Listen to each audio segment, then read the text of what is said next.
Hi guys, நம்ம Tamil means doctor ஸ்டோனில் season 3ல எபிசோட் 4 தான் பார்க்க போகிறோம். வீடியோவில் பார்த்தோம்னா வீடியோக்கு ஒரு லைக் கொடுத்துருங்க, இப்பவும் பண்ணிவிடுங்க. வாங்க வீடியோக்குள்ள போயிடலாம்.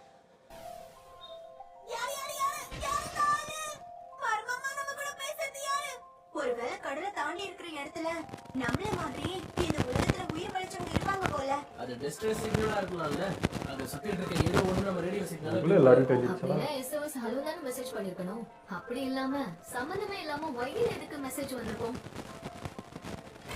சும்மா யோசிச்சாலும் ஒரு பதில் கிடைக்காது. இது நம்ம செங்கோட குழு பாத்துக்கிட்டோம். அது வரைக்கும் நம்ம வேலையை நம்ம செஞ்சுக்கிட்டே இருப்போம். வாங்க வாங்க, நேரமாகுது, வேலையை செய்யுங்க. ஒரு வகையில அந்த ஐயா சொல்றதுன்னு ஒத்துக்கிற தைச்சு. ஆமா, நம்ம தேவையில்லாம யோசிக்கிறதுல எந்த பிரயோஜனமும் இல்ல.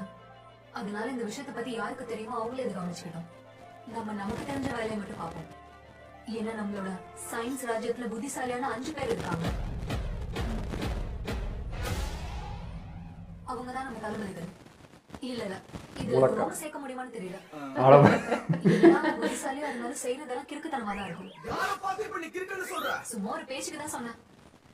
இது நினைக்கும் போது எனக்கே உங்களோட அறிவாக இது வரைக்கும் என்னென்ன நடந்துச்சுன்னு நம்ம கொஞ்சம் யோசிச்சு பார்க்கலாம். திடீர்னு ஒரு நாள் இந்த கிரகம் முழுக்க ஏதோ ஒரு விதமான வெளிச்சம் வந்து மொத்த மனித இனத்தையே கல்லா மாத்திருச்சு. அது நடந்த சமயத்துல அந்த அளவுக்கு டெக்னாலஜி மனிதர்கள் கிட்ட இல்ல. அது நடந்து கிட்டத்தட்ட 3700 வருடங்களுக்கு அப்புறம் கல்லா மாறின நம்ம சென்று திரும்ப மனுஷனா மாறினான். எனக்கு இன்னும் அந்த ஒய்மேன் தான் இதை செஞ்சிருப்பான்னு தோணுது. அப்ப அவனுக்கு வைமேன்னு பேர் வச்சிடலாமா? என்னதான் நான் சொல்றது சரின்னு தோணுனாலும் 3700 வருஷத்துக்கு அவன் எப்படி உயிரோட ஒய்க்கு எஸ்ன்னு கூட அர்த்தம் வரும். இல்லனா நம்ம எல்லாரும் மாதிரி அவனுக்கு கடைசியா மாறி இருக்கணும். இரு கொஞ்சம் இரு. ஒரு விதத்துல இந்த விஷயத்தை பத்தி யோசிக்கும் போது அந்த ஒய்மேன் தான் நம்மளோட எதிர்ப்பு இன்னும் நமக்கு சரியா தெரியாதுல்ல.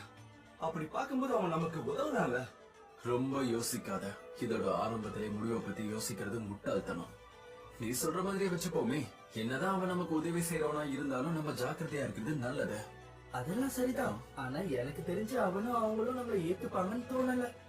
அதாவது நீதான் இதுக்கு மாஸ்டர் மைண்டா? செங்கு வேற சும்மா இருந்தவன சொல்லி விட்ட மாதிரி கேள்வி கேட்டான்.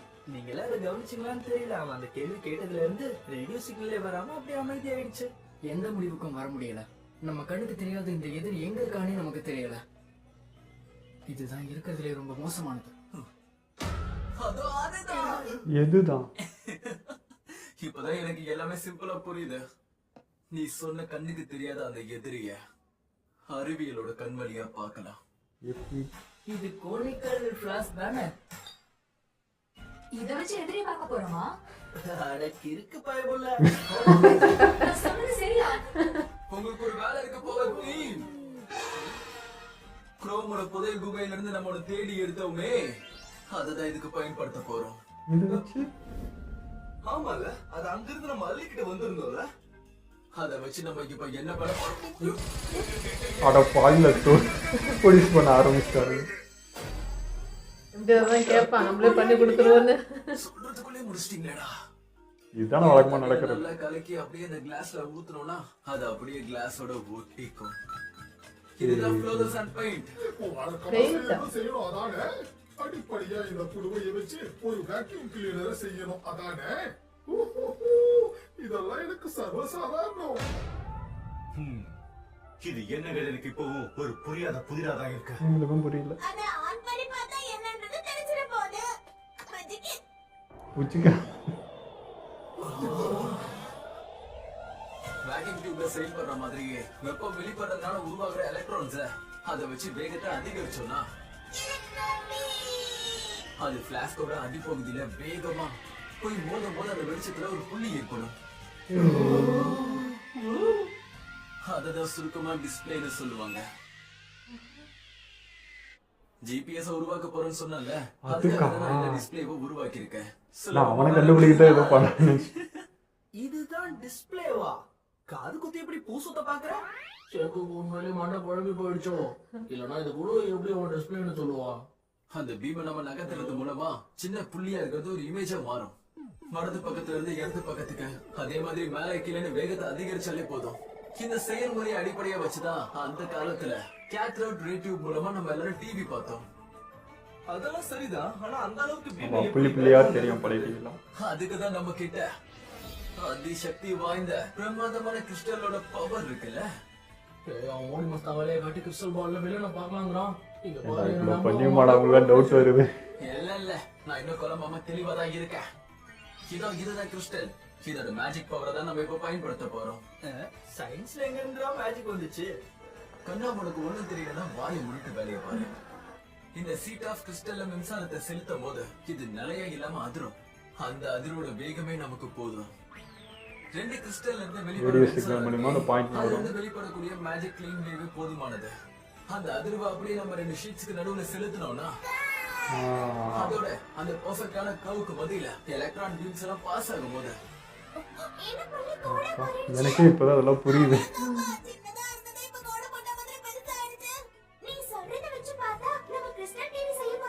கிறிஸ்டல் இவ்வளவு மேட்டர் இருக்கா? அப்பனா அது அள்ளிக்கிட்ட வந்துருவோம். வெறும் ஒரு சின்ன கல்லை வச்சு இவ்வளவு விஷயம் பண்ண முடியுமா?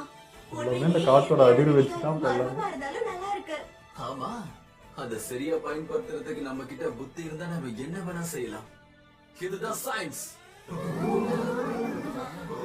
இப்ப நம்ம எப்படியாவது வெர்டிகல் கர்வ உருவாக்குனா போதும். அதுக்கு அடுத்ததா நாம ரேடியோட ஆண்டனாவை இந்த சாண்ட்விச் கீழே அட்டாச் பண்ணா போதும். பிரமாதம். இத நான் எங்கேயோ பார்த்திருக்கேனே. நீ நிறைய பார்த்திருப்பீங்க. நான் ஒரு சோனர் ஆபரேட்டரா இருந்து இதை எப்படி ஆரம்பத்துல இருந்து கவனிக்காம விட்டேன். அறிவியலுடைய பார்வையை வச்சு அந்த எதிரியை பார்க்க போறோம். ரொம்ப லேட்டா இருக்குடா பல்பு. ரேடார் மைக்ரோஃபோனோட ஆண்டனா இருக்கே, அதை நம்ம பிரிச்சாலே போதும். அண்டர் வாட்டர் சோனர் ரெடி ஆயிடும். இக்கியோ இந்த வேலையை செம்மையா இருக்கு.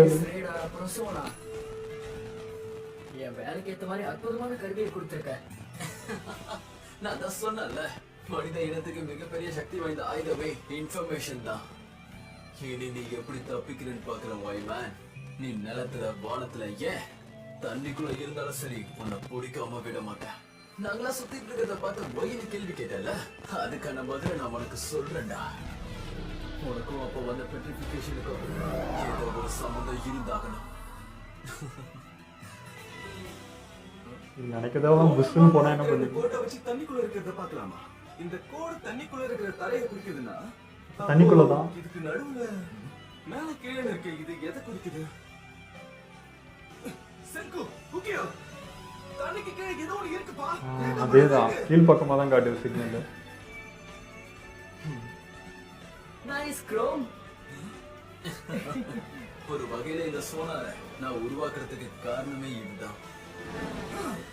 உலகத்தோட மறுபக்கத்துக்கு போக போற பயணம் ரொம்ப பெருசா இருக்க போகுது.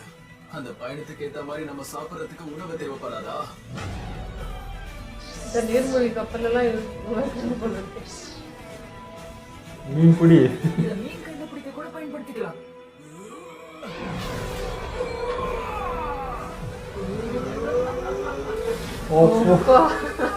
தாங்குமா போட்டு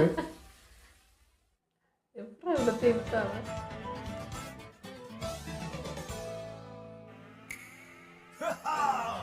இப்ப நம்ம கிட்ட ரேடார் சோனார் இருக்கு. டால்பின்லாம் வருது. வச்சு இந்த உலகத்தோட மறுபக்கத்துக்கு போய் அந்த மர்மமான பொய்மேன் யாருன்னு கண்டுபிடிக்கலாம். பிடிக்கலாம். ஒரு வகையில அவனுக்கு நம்ம நன்றி சொல்லி ஆகணும். ஏன்னா இத்தனை நாளா கண்ணை கட்டி காட்டுல விட்ட மாதிரி தானே இங்க சுத்திட்டு இருந்தோம். ஆனா இப்போ வம்ச மெசேஜாலதான் நமக்கு ஒரு அந்த பக்கம் எல்லாமே இருக்கு. நம்ம அதை வச்சு அந்த பெட்ரிஃபிகேஷன் பீம் எப்படி வந்துச்சு நம்ம தெரிஞ்சுக்கலாம். ஒன்னால மட்டும்தான் இதுக்கெல்லாம் என்ஜாய் பண்ண முடியும். எதிரி நம்மளை தேடி வர வரைக்கும் நாம ஏன் காத்திருக்கணும்?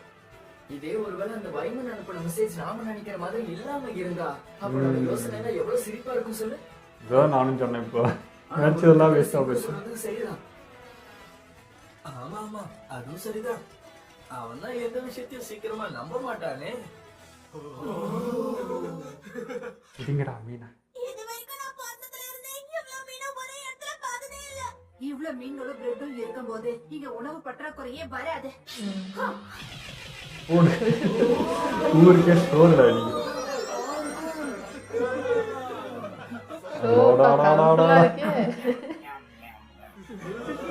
இதுக்காகவே நம்ம கை காலத்துக்கு போனோம்.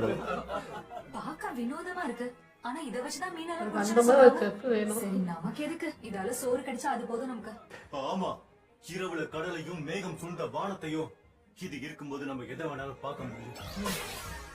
இத வச்சு எதை வேணா பாக்கலாமா? எது வேணாலும்னா என்னடா இந்த ரேடார வச்சு நாம எதை வேணாலும் பாக்கலாம்னா அப்ப பொண்ணுங்க துணிக்கு பின்னாடி டேய் டேய் டேய் டேய் டேய் இருக்கிற அறிவியல் பூர்வமா தெரிஞ்சுதான் கேக்குறேன். அந்த விவஸ்தை கட்ட ஜென்மமே. உன்னை வெளுக்க போற பாரு. அதெல்லாம் எக்ஸ்ரேயால தான் பார்க்க முடியும் தம்பி. அதை வச்சு உடம்புக்குள்ள இருக்க எலும்புகளை பார்க்கலாம். ரேடார வச்சு எதுக்கு என்ன இவன் மட்டும் பார்க்கலாம்? குத்த சொல்றீங்க? அந்த க்ரோ பையில அப்படிதானே யோசிச்சுட்டு இருக்கான். அதுக்கு வாய்ப்பே இல்ல. அவன் எப்பவும் அப்படிதானே, புதுசா ஏதாவது கண்டுபிடிக்க யோசிச்சுட்டு இருப்பான். அதை நீ தப்பா நினைக்காத. இதுல நீதான் எக்ஸ்பர்ட். அதனால உனக்கு என்ன தோணுதோ அதை சொல்றியா? இந்த ரேடார்ல இருக்கிற பெரிய பிரச்சனையே அவுட்புட் தான். அதனால அதை பயன்படுத்த நமக்கு பேட்டரிஸ் தேவை. கவலைப்படாத, நம்ம Battery தான் உங்கள்ட்ட இருக்கு. கப்பல்ல பெரிய பெரிய இன்ஜின்ஸ் இருக்க போகுது. அதனால பவருக்கு பஞ்சமே இருக்காது. ஓஹோ, என்ன செய்யணும்னு மட்டும் சொல்லு தம்பி, மத்தெல்லாம் நான் ரசா ஊத்துறா பார்த்துக்கிறேன். தாத்தா. ஓஹோ, இன்னும் கப்பலை இயக்க இன்ஜின் செய்யற வேலை மட்டும்தான் பாக்கி இருக்கா? அதுதான் ஐயா பெரிய வேலை. அதுல ஒரு சின்ன பிரச்சனை இருக்கு. ஏன்னா நம்ம சாதாரணமா சொல்ற இன்ஜின் அளவுல ரொம்ப பெருசானது. அதை உருவாக்குறதுக்கு நமக்கு ரிசர்ச் லேப் மட்டும் பத்தாது. அதுக்கு நமக்கு மிகப்பெரிய தொழிற்சாலையும் தேவைப்படும். அது மட்டும் இல்லாம ஸ்டீலும் ஆயிலும் அளவே இல்லாத அளவுக்கு நமக்கு தேவைப்படும். கரெக்ட். இப்பெல்லாம் இரும்பு கிடைக்கிறதே குறைஞ்சு போச்சு. இதெல்லாம் இந்த வச்சு அறையில போட்டு இருக்கிற எல்லாத்தையும் நம்ம மொத்தமா எடுத்துட்டோம்னு நினைக்கிறேன். இத வச்சு என்ன வேணாலும் பார்க்க முடியுமா? வானம், கடல், அப்படின்னா நிலத்துக்கு கீழே இருக்கிற இரும்போட அந்த மாதிரி பல ஆமால்ல. விஷயங்களை நம்மளால கண்டுபிடிக்க முடியல. ஆமா, அந்த ரேடியோ வேவ்ஸ், மேக்னெட்டிக் வேவ்ஸ் எல்லாம் வருமே, அதான் சுருளா கட்டின அந்த கம்பி இருக்குமே, அதை வச்சு இந்த ரேடார் ஸ்கிரீனை கனெக்ட் பண்ணுவோம். இதை செஞ்சுட்டோம். இவன் அறிவாளின்றதை ப்ரூவ் பண்றான். யாரை பத்தின சொன்னேன்? இப்போ இந்த கல்லுக்கு பக்கத்துல வச்சு பாப்போமா? கண்டிப்பா வரும். அந்த காலத்துல இப்படிதானே ரோபோ கண்டுபிடிச்சோம். எங்க போயிட்டாப்பா? ஓ, அவனா? எதையோ தேடி போறேன்னு முகத்துல சரி போட போனான். அடேங்கப்பா, நான் அதை கண்டுபிடிச்சிட்டேன் அப்படின்னு கத்திட்டு வந்தான். திரும்பவும் வந்த இடத்துக்கு நான் வந்திருக்கேன். அப்புறம் தாண்டா அவன் பெஸ்டிஸ்ட்.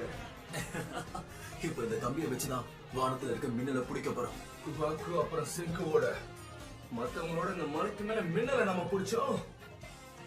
ரேடார் கிட்ட இந்த கல்லை கொண்டு போனதும் அது ரியாக்ட் ஆச்சு. அது மட்டும் இல்லாம காந்த கற்கள் எல்லாம் இங்கதான் உருவானது. சொட்ட தாத்தா மாதிரி ஒரு மலை இருக்கும்ல, அதுக்கு பக்கத்துல தான் இந்த கல்லை கண்டுபிடிச்சேன். இந்த இடத்துலதான் அந்த கல்லை நான் கண்டுபிடிச்சேன். ஆனா எந்த இடத்துல கண்டுபிடிச்சேன்? அந்த இடத்தை தான் இப்ப தேடணும்.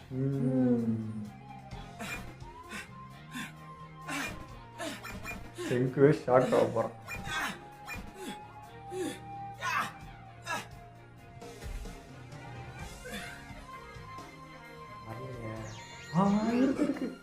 அசைது ஆட்டோல புரியுதியா? அசைதுல கிளைகளுக்கு இது நல்லாவே அசைஞ்சது.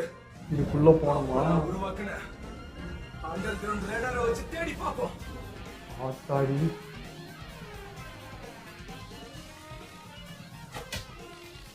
ஒட்டிக்கிச்சு. அடேங்கப்பா, இது கனமா இருக்கிறத பார்த்தா நல்ல மேட்டர் தான் இருக்கும் போலயே. நம்ம கஷ்டப்பட்டு உழைச்சதுக்கான பலன் கிடைக்க போகுது.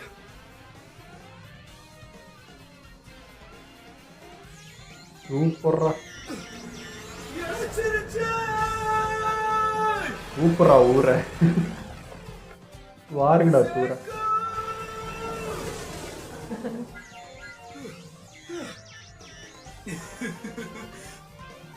மெட்டல் டிடெக்டரே உருவாக்கிட்டியா? எலக்ட்ரோ மேக்னெட்ல சைட் பண்றதுனால இது அண்டர் கிரவுண்ட் ரேடார்னே சொல்லலாம். என்னடா அவன் கறக்குறா? இந்த காந்தத்துக்கிட்ட வைக்கும் போது நமக்கு இன்டியூஸ் கரண்ட் கிடைக்கும். நீ உண்மையிலே கிளடிதான் க்ரோ. ரெண்டு பக்கம் மூடிக்க போகுதுடா. பெரிய விஷயத்தை கண்டுபிடிச்சிருக்க. பூமிக்கு கீழே புதைஞ்சிருக்க இரும்ப கண்டுபிடிச்சிருக்க.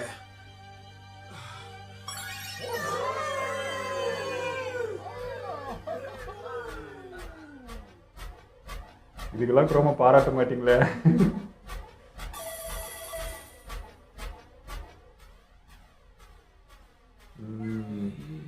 என்னம்மா போஸ் கருவண்டா.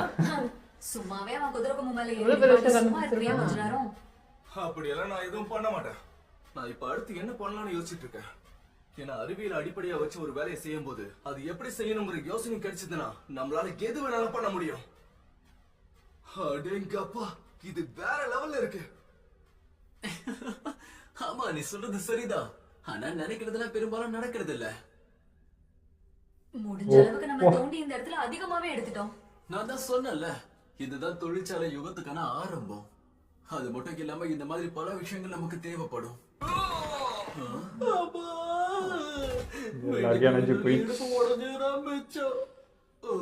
அது வேற இருக்குல்ல, மிஷின் கண்டுபிடிச்சாங்க. எந்த அளவுக்கு மேல கொண்டு வர முடியும்னு யோசிக்கல. அப்படி இருந்தும் நம்ம அளவுக்கு அதிகமா கொண்டு வந்திருக்கோம். அதுவும் சரிதான். குகையில இருக்கிற இவ்வளோத்தையும் நம்ம வெளியே கொண்டு போறதுன்றது ரொம்ப கஷ்டமான காரியம் தான். அது மட்டும் இல்லாம நம்ம கிராமத்துக்கு எப்படி கொண்டு போக போறோம்? இருந்தாலும் இவ்வளவு வெயிட் இழுத்துட்டு போனோமே. நம்மளோட அறிவியல் ராஜ்யத்துல தான் கிட்டத்தட்ட 100கணக்கான மக்கள் இருக்காங்களே. அதனால அவங்களோட எல்லாரோட பலத்தையும் நம்ம பயன்படுத்திக்கலாம். இது போதுமான பார்த்து சொல்லு. தாத்தா போதுமே, அதுக்குள்ள ஊருக்கு சரியே பண்ணிட்டுறாரு. அற்புதமான செயல் செஞ்சிருக்கீங்க கசாக்கே. இனிமே இங்க இருக்க எல்லா வேலையும் நீங்களே பாத்துக்கோங்க. என்ன நினைக்கிறாரு அப்படி கோமே, நம்ம கூட இருக்கிறவங்கள கூப்பிடு, எல்லாத்தையும் அள்ளிட்டு போவோம். தலைவரே, இப்படி தான் இடம் நல்ல மிச்சம். முன்னேற்றத்துக்கான அடுத்த அடிக்கு நம்ம போகலாம். செங்கோ, நீ சொல்றது எனக்கு புரியல. நம்ம ரைட் ட்ராக்கே போட்டுருவோம் போல. செய்ய முடியும். அவங்கள வச்சு ஒரு அற்புதமான டிஸ்ட்ரிபியூஷன் நெட்வொர்க்கே உருவாக்கலாம். அப்பா, எவ்வளவு தூரத்துக்கு?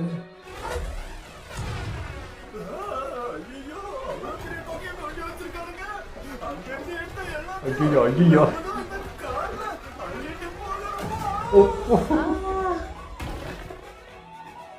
தாங்கல வண்டி. இடுப்பு வலினா என்னன்னு தெரியாது, எனக்கே இடுப்பு வலி வந்துருச்சு. எனக்கும் வந்துடுச்சு. அதான் ரோடே போடுறாங்க. அதுக்குள்ள தார் ரோடு போட்டுட்டீங்களா? பரவாயில்ல, நம்ம வாழ்ந்துட்டு இருந்த இந்த கற்காலம் நம்ம கண்ணு முன்னாடி வேகமா ஒரு சிட்டி ஆகுது. நான் ஒரு ட்ராக் போட்டு ட்ரெயின் ஓட்டிடுவான்னு நினைச்சிட்டேன். நமக்கு ஆயில் மட்டும் கிடைச்சா இந்த மொத்த உலகமும் மாறிடும். அது மட்டும் இல்லாம ஆயில சுத்தம் பண்ணும் போது வேஸ்ட் வருது, அதை நம்ம தாராவும் பயன்படுத்திக்கலாம். நிஜமாவா? எனக்கு அப்பவே தெரியும். ஆயில்ல இருந்து கிடைக்கக்கூடிய இந்த கருப்பா இருக்கிற திடமான பொருளை வச்சு நீ ஏதாவது செய்வனே எனக்கு அப்பவே தெரியும். அதான் ஊருக்கே தெரியுமே. நமக்கு கிடைக்கிற எதையும் நம்ம வீணாக்க கூடாதுல்ல. இது ஆயில்ல ஏற்படுற வேஸ்டேஜ் தானே. பரவாயில்ல, நீ எல்லாத்தையும் பயன்படுத்துற. கொடுவையில போட்டு நம்ம ஆயில கொதிக்க வைக்கும் போது கிடைக்கிறதுக்கு பேர் தான் ஆஸ்பால்ட். அதை கொண்டு வந்து ரோடு முழுக்க நம்ம கொட்டணும்னா சின்ன வயசுல இதை பார்த்துனுக்கிறேன். ஆனா இப்பதான் தெரியுது இதுன்னு. ஒரு இடம் விடாம நல்லா நசுக்குங்க. கண்டுபிடிக்கிற நேரத்துல ரோடு உருவாகுது. ஐயோ, காலத்திலேயே அறிவியலை கண்டுபிடிக்க பயன்படுத்துறாங்க. மலைமாடு மாதிரி இவனுங்க இருக்கும்போது இயந்திரம் எவனுக்கு தேவை? நாம நினைக்கிறத முடிக்கிறதுக்கு இந்த மாதிரி ரோட்ல பயணிச்சா மட்டும் பத்தாது. முடிஞ்ச அளவுக்கு நம்ம குறுக்கு பாதையில போக வேண்டியது இருக்கும். அது வேறயா? என்னென்ன ஐட்டங்களை வச்சிருக்கியோ தெரியல. ஒரு வழியா உங்க வேலைக்கு இப்போ நதியோட தேவை ஏற்பட்டிருக்கு. அதனால இனி இந்த கடமையை நாங்க கவனிச்சுக்கிறோம். உனக்கெல்லாம் துடுப்பே பிடிக்க வராது, நீ பேச வந்தியா? நிலத்து வழியா இதெல்லாம் கொண்டு போறது ரொம்ப கஷ்டம். ஆனா அத தண்ணி வழியா கொண்டு போனா ரொம்ப சுலபமா கொண்டு போயிடலாம். கொஞ்சம் புடிப்பா தம்பி. நினைச்சேன் இந்த மாதிரி சின்ன தீவுகளை சுத்தி நீர் வழியா பொருட்களை கொண்டு போறது ரொம்பவே சுலபமானது. அந்த விஷயத்துலதான் எங்களோட நானாமி நிறுவனம் கடல் சார்ந்த விஷயங்களை ரொம்ப சிறந்ததா தெரிஞ்சுச்சு. இந்த மாதிரி கடல் சார்ந்த பிசினஸ் செஞ்சதாலதான் மொத்த குடும்பமும் பணக்காரங்க ஆனாங்கல்ல. ஆமா, தாங்க அப்பா. இப்ப கடைசியா இருக்கிறது பெருசு பெருசா கனம் அதிகமா இருக்கிற இரும்புகளையும் இந்த கரடு மரடா இருக்கிற மலை மேல கொண்டு வந்து சேர்க்கறது தான் கஷ்டமான வேலையே.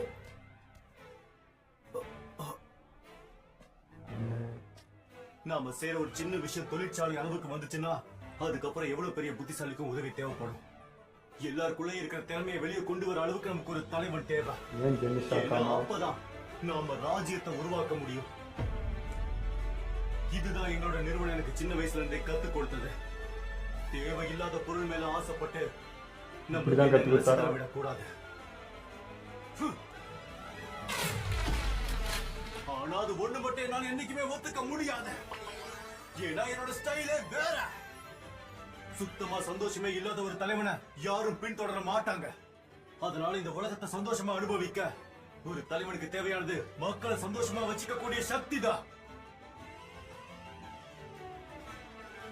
அப்படின்னா நம்மளோட அறிவியல் ராஜ்யத்துக்கு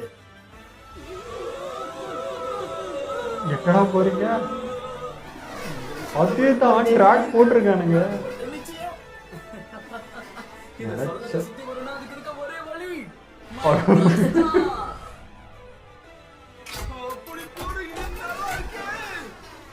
அந்த பெட்ரிஃபிகேஷனோட பின்னாடி இருக்கிற கில்லாலங்கடி ரோடு போட்டு எல்லாம் பண்ணியாச்சு. உன்னை கண்டுபிடிச்சு தீருவோம் பாய் மேன். கஷ்டம் நினைச்சோ போட்டே போச்சுக்கிறாங்க. உன்னை சந்திக்கிறதுக்கு முன்ன எங்களுக்கு தேவையான எல்லாத்தையும் சேகரிச்சு அப்புறம் உன்னை வந்து சந்திப்போம். நம்ம சயின்ஸ் ராஜ்யத்துக்காக அற்புதமான டிஸ்ட்ரிபியூஷன் நெட்வொர்க்கை நம்ம உருவாக்குவோம். குரோமை குறைச்சி மதிப்பிடக்கூடாதுன்றதுக்காகவே இது வச்ச மாதிரி இருந்தது. பட் நிரூபிச்சு காமிச்சான். நானும் அவங்க சலிச்சவங்க இல்லை. ஏன்னா ஆரம்பத்துல இருந்து எல்லா மெட்டீரியலும் கண்டுபிடிச்சதே அவன் அதில் தான் ஸ்பெஷலிஸ்ட்டு. ஸோ இது கண்டுபிடிச்சதோ இது டிடெக்டர் வச்சே கண்டுபிடிச்சிடலாமேன்ட்டு ஃபஸ்ட்டு அவன் யோசிச்சு பண்ணதே வேறு லெவலில் இருந்தது. அதேமாதிரி ரோடு போடுவாங்கன்றதுலாம் அன்எக்ஸ்பெக்டட் அந்த டைமில். அதுவும் ஆயில் வச்சு ஈஸியாக முடிச்சுட்டாங்க. நான் நினச்சேன் இதில் சின்ன வயசு நாங்களும் பார்ப்பேன். அந்த ரோடு போடுறப்பெல்லாம் அந்த ட்ரம்மில் நிற்கும். நான் அது வந்து ஏதோ ஒரு கெமிக்கல் அப்படி தான் நினச்சிட்டு இருந்தேன். ஏதோ கரைச்சி எடுத்துன்னு வராங்க போலகுது, கல்லு கிலோ உருக்கி எதோ வருவாங்களோ அப்படி தான் நினச்சிட்டு இருந்தேன். இப்போ தான் புரியுது அது ஆயிலோட வேஸ்ட்டுன்றது. ஸோ அதை மிக்ஸ் பண்ணுறதுனால தான் அந்த ஒரு மாதிரி ஒரு பசத்தன்மை மாதிரி இருக்கும். ஸோ அதெல்லாம் எனக்கு இப்போ தாங்க புரியுது. அதெல்லாம் அந்த டைமுக்கு தெரியவும் இல்லை, அது என்னன்றதும் நம்ம யோசிக்கவும் இல்லை. நம்மளாம் ஏதோ நினச்சிப்போம். அதுக்கெல்லாம் இப்போ தான் எனக்கு ஆன்சர் கிடைக்குது. எப்போ சின்ன வயசுலேருந்து ஒரு 10-20 வருஷம் கழிச்சு இப்போ தான் எனக்கு அது ஆன்சர் கிடைக்குது. ஸோ அதெல்லாம் ரொம்ப நல்லா இருந்துச்சு. இல்லை எனக்கு இது பார்க்க எப்படி தோண ஆரம்பிச்சிச்சுன்னா, டேய் அப்போ நம்ம இருக்கிற இடம் கூட பல வருஷத்துக்கு முன்னாடி இருந்த இடம் தானே, பல ஆயிரம் வருஷம் முன்னாடி. அப்போ நம்ம வீட்டை என்ன தோண்டி பார்த்தா கூட கிடைக்குமா அப்படின்ற மாதிரி ஆயிடுச்சுன்னா, அவ்வளோ விஷயம் பூமி கொடுத்துருக்கு, அவ்வளோ விஷயங்கள் காட்டுறாங்களா. அதெல்லாம் பார்க்கும்போது அப்போ நம்ம இருந்த இடம் கூட ஏதோ ஒரு முக்கியமான இடமா தானே இருந்திருக்கும். அது பொருள் நிறைய கூட்டிகிட்டே இருக்குது, மேன் பவரும் கூட்டிகிட்டே இருக்கு. டக்கு டக்குன்னு எல்லா விஷயம் முடியவே அடுத்தடுத்து டக்கு டக்குன்னு போகுதாங்க. நாங்கள் வந்து முன்ன வந்து ஒரு விஷயம் கண்டுபிடிக்கிறது ரொம்ப ஸ்லோவாக. ஏன்னா இப்போ மேன் பவர் கம்மி, மேன் பவர் அதிகம் ஆயிடுச்சுன்றதே மறந்துடுறோம். எல்லா விஷயமே டக்குன்னு அப்படி நடந்தது. ஜிபிஎஸ் அதுக்குள்ளே ட்ராக் பண்ணி பண்ணால் அதுக்குள்ளே நடந்துச்சு, அதுக்குள்ளே இது நடந்துச்சுன்றது வந்து ஆச்சரியமாக இருந்தது. தாத்தா அல்டிமேட்டு அதுக்குள்ளே செதுக்கே எடுத்துன்னு வந்து ட்ராக்கே போட்டுருச்சு தாத்தா. இவங்க ரோடு போட்டாங்க, ட்ராக் போட்டாரு, எல்லாம் நடந்துச்சு. ஏன்னா எல்லாமே சேர்க்கு மைண்டுக்கு வந்துட்டாங்க. இவன் என்ன ஆரம்பிச்சாங்க, என்ன பண்ண சொல்லுவான்னு தெரிஞ்சு எல்லாம் அந்த மைண்ட் செட் ஆகிட்டாங்களே. டக்கு டக்குன்னு அவங்களும் சொல்லாமலே எல்லாத்தையுமே முடிச்சிடுறாங்க. அதுவும் முன்ன 2 இருந்தது, இப்போ 5 பேர் ஆகிட்டாங்க. அது இன்னும் ஃபாஸ்ட்டாக போகுது. நிஜமாவே சொல்லணும்னா ஒரு ஊருக்கு ஒரு உலகத்துக்கே ஒரு 5 மூலக்காரங்க இருக்கிறாங்க, அவங்க ஆட்டி வைக்கிறாங்கன்ற மாதிரி ஒன்று போகுது. பட் ஆப்போசிட்டில் ஒருத்தர் இருக்கான். அதே மாதிரி இப்போ ஒய்னு அனுப்பிச்சதுனாலே இவங்க வந்து எப்படி நினச்சிக்கிட்டாங்கன்னா, நம்ம வர்றது ஒய்னு கேட்குறான் போலகுது, ஏன் இதை செஞ்சேன்னு கேட்குறான் போலகுது, வில்லமாய் பார்க்க ஆரம்பிச்சிட்டாங்க. வேறு விஷயமா கூட ஏன் எஸ்ன்றதுக்கு கூட அப்படி அனுப்பிச்சிருக்கலாம். ஷார்ட்டாக ஒய்ன்றது எஸ்ன்னு கூட வரும் இல்லையா. அதாவது இவங்க ஒரு சிக்னல் அனுப்பிச்சிருக்காங்க, நாங்கள் இருக்கோம் அப்படின்றதுக்கு எஸ்ன்னு கூட அனுப்பிச்சிருக்கலாம். அவங்களுக்கு எப்படி தோணும், இப்போ ஏதோ இவங்க திடீர்னு கண்டுபிடிச்சாங்க, ஏதோ நமக்கு தெரியாமல் வந்துச்சுன்னா அவங்களுக்கு தெரியும், நம்மளுக்கு தான் ஏதோ சிக்னல் அனுப்புகிறாங்க போலகுது, அவங்க கண்டுபிடிச்சுன்னா ஆப்போசிட்டில் நினைப்பாங்க. ஸோ அந்த மாதிரி கூட இருக்கலாம். நாங்களும் இருக்கோம் வாங்கன்னு சொல்கிறது கூட மீனிங்காக இருக்கலாம். ஸோ பார்ப்போம். எனக்கு வந்து இது அவன் தான் அந்த எல்லோ அவன் தான் கண்டுபிடிச்சிருக்கணும், அவன் தான் சொல்லியிருக்கணும். ரொம்ப லேட்டாக இருக்கும். அம்மாவில் எங்கேயோ பார்த்த மாதிரி இதுன்னு இப்போ தான் அதை ரிலைஸ் பண்ணுறான். நானே அந்த தொழில் தானே இருந்தேன்னு சொல்லி. ஸோ அவன் சொல்கிற விஷயம் மாதிரியே வேறையாகவும் இருக்கலாம். ஓகே, இதில் வீடியோ முடிச்சுப்போம். மறக்காம ஷேர் பண்ணுங்கள், மறக்காமல் சப்ஸ்கிரைப் பண்ணிடுங்க.